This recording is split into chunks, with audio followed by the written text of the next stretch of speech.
क्या तुम यकीन करते हो कि हम इस कायनात में अकेले नहीं? और अगर हम अकेले नहीं तो फिर आज तक किसी ने हमसे राब्ता क्यों नहीं किया? लेकिन दोस्तों, 1987 में कुछ ऐसा हुआ जिसने साइंटिस्ट्स को खामोश और आम लोगों को दहशत में डाल दिया। आज की कहानी है एक ऐसे सिग्नल की जो स्पेस की गहराइयों से ज़मीन तक आया और फिर सब कुछ बदल गया। 1987 अमेरिका का एक रिसर्च सेंटर, रात का वक्त और एक साइंटिस्ट रेडियो टेलीस्कोप के सामने बैठा हुआ। अचानक स्क्रीन पर एक अजीब पैटर्न नजर आता है। ये सिग्नल ना तो किसी प्लैनेट का था, ना किसी सैटेलाइट का।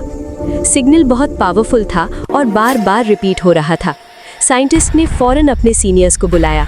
सबके चेहरों पर सिर्फ एक सवाल था, ये क्या है?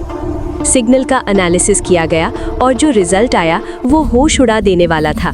सिग्नल में मैथमेटिकल पैटर्न्स थे, बिल्कुल वैसे ही जैसे इंसानी लैंग्वेज होती है। यानी ये कोई नेचुरल सिग्नल नहीं था, ये किसी ने भेजा था। एक सीनियर साइंटिस्ट ने कहा, अगर ये एलियन सिग्नल है तो हम हिस्ट्री के सबसे खतरनाक मोड़ पर खड़े हैं। उसी वक्त गवर्नमेंट एजेंसीज इन्वॉल्व हो गईं और ये प्रोजेक्ट टॉप सीक्रेट बना दिया गया। दुनिया को बताया गया कि ये सिर्फ रेडियो डिस्टर्बेंस था, लेकिन असल में सिग्नल के अंदर कोऑर्डिनेट्स थे, स्पेस के कोऑर्डिनेट्स जो पॉइंट कर रहे थे एक ऐसे इलाके की तरफ जहां से पहले कभी कोई सिग्नल नहीं आया था। और फिर सिग्नल अचानक बंद हो गया, जैसे कोई कह रहा हो, हमने तुम्हें देख लिया है। सिग्नल के बंद होने के बाद अर्थ पर अजीब वाकयात शुरू हो गए।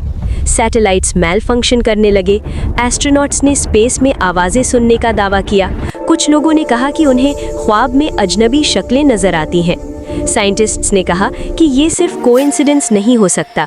एक सीक्रेट रिपोर्ट के मुताबिक सिग्नल का मतलब था हम आ चुके हैं। लेकिन सवाल ये है, वो आए कहाँ, कब आए और क्या वो अब भी हमारे आसपास है? क्या हम सिर्फ ऑब्जर्व किए जा रहे हैं या फिर कुछ और होने वाला है? आज भी नासा और दुनिया के बहुत से स्पेस एजेंसीज ऐसे सिग्नल्स को पब्लिक से छुपा कर रखती हैं, शायद इसलिए क्योंकि सच बहुत ज़्यादा खौफनाक है। अगर तुम्हें आज रात आसमान थोड़ा ज़्यादा खामोश लगे तो याद रखना, शायद कोई तुम्हें देख रहा हो।